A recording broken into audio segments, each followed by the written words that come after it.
शिवाय नमस्तोभ्यम।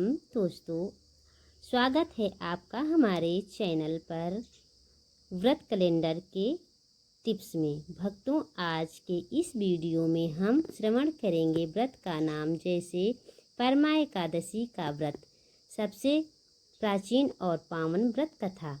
लेकिन कथा शुरू करने से पहले हम जानेंगे कि इस बार साल 2026 में इस व्रत की सही तारीख और दिन क्या है।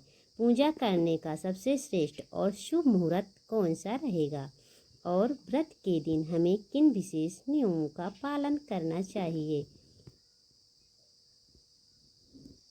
परमा एकादशी की सही तिथि और समय।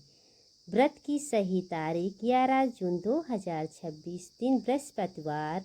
एकादशी की तिथि 11 जून 2026 रात 12:57 पर प्रारंभ होगी। एकादशी की तिथि 11 जून 2026 रात 10:36 तक समाप्ति रहेगी। व्रत खोलने का नियम।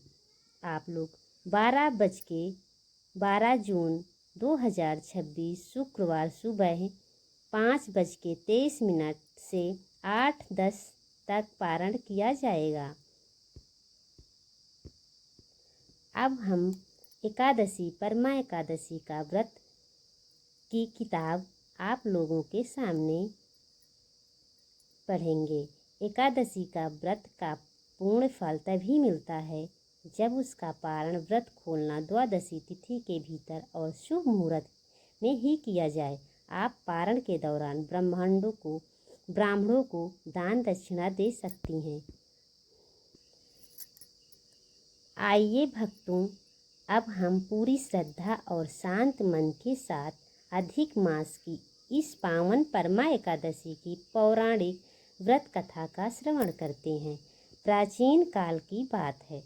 काल्पनिक नगरी में सुमेधा नाम का एक अत्यंत सीधा ब्राह्मण रहता था।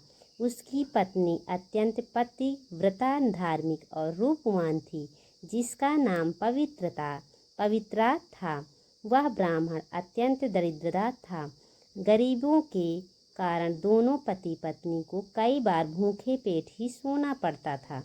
लेकिन फिर भी यदि उनके द्वार पर कोई अतिथि या भिक्षुक आ जाता तो पवित्रा स्वयं भूखी रहकर अपने हिस्से का अन्न उस अतिथि को आदरपूर्वक खिला देती थी। एक दिन गरीब से तंग आकर ब्राह्मण सुमेधा ने अपनी पत्नी से कहा, हे प्रिय, धन कमाने के लिए मुझे दूसरे देश चले जाना चाहिए, क्योंकि यहाँ रहकर हमारी दरिद्रता दूर नहीं हो रही है। पति की बात सुनकर पवित्रा ने बहुत ही विनम्रता से कहा, हे स्वामी, धन संपत्ति सुख और दुख यह सब मनुष्य को उसके पूर्व जन्म के कर्मों और भाग्य के अनुसार ही मिलता है। जो हमारे भाग्य में लिखा है वो हमें यही भी मिल जाएगा। इसलिए आप मुझे अकेला छोड़कर परदेश मत जाइए। पति ने पत्नी की बात मान ली और वहीं रुक गया। एक दिन अचानक उस गरीब ब्राह्मण के घर पर परम तपस्वी महर्षि कौंडिन्य जी पधारे। महर्षि जी को अपने द्वार पर देखकर सुमेधा और उसकी पत्नी पवित्रा की प्रसन्नता का ठिकाना न रहा।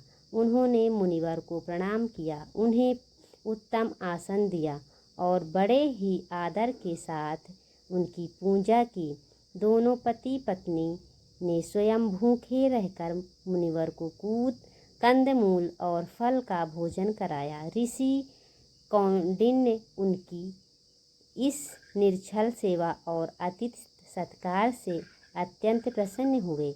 तब पवित्रा ने हाथ जोड़कर ऋषि से पूछा, हे महामुने, कृपा करके हमें हमारी इस घोर दरिद्रता और गरीबी से मुक्ति का कोई सरल उपाय बताइए। हमें ऐसा कौन सा पुण्य कर्म करें जिससे हमारी ये तंगहाली दूर हो जाए। पवित्रता के यह करुण वचन सुनकर महर्षि कौंडिन्य ने कहा, हे सुभागे, तुम दोनों आषाढ़ अधिक मास के कृष्ण पक्ष में आने वाली परमा एकादशी का व्रत पूरे नियमों के साथ करो। यह एकादशी भगवान पुरुषोत्तम विष्णु जी को अत्यंत प्रिय है। इस व्रत को करने से मनुष्य को पूर्व जन्म के सभी पाप नष्ट हो जाते हैं और घर में साक्षात माता लक्ष्मी का वास होता है। इस व्रत के 5 नियमों तक पंचरात्रि व्रत बिना अन्न के रहकर भगवान विष्णु की पूजा की जाती है। महर्षि कौंडिन्य ने के बताए अनुसार ब्राह्मण सुमेधा और उनकी पत्नी पवित्रा ने परमा एकादशी का अत्यंत कठिन व्रत पूरी निष्ठा और श्रद्धा के साथ रखा। जैसे ही व्रत पूर्ण हुआ, अगले ही दिन सुबह सुमेधा के घर के आंगन में एक दिव्य राजकुमार आकर खड़ा हो गया। उस राजकुमार ने भगवान विष्णु की कृपा से उस ब्राह्मण दंपत्ति के एक सुंदर आलीशान घर बहुत सारी गायें, बहुत भूमि और अपार स्वर्ण मुद्राएं धन दान में दी। भगवान पुरुषोत्तम कृपा से उस गरीब ब्राह्मण की दरिद्रता हमेशा के लिए दूर हो गई और वे पृथ्वी पर सुख भोग कर अंत में विष्णु लोक को सिधारे। कथा का समापन।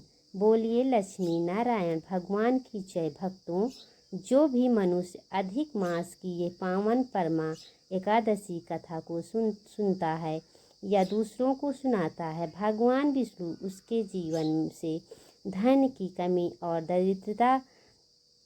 दरिद्रता को हमेशा के लिए मिटा देते हैं। आशा करती हूँ आपको ये कथा पसंद आई होगी। ऐसी ही और कथाओं के लिए हमारे चैनल को सब्सक्राइब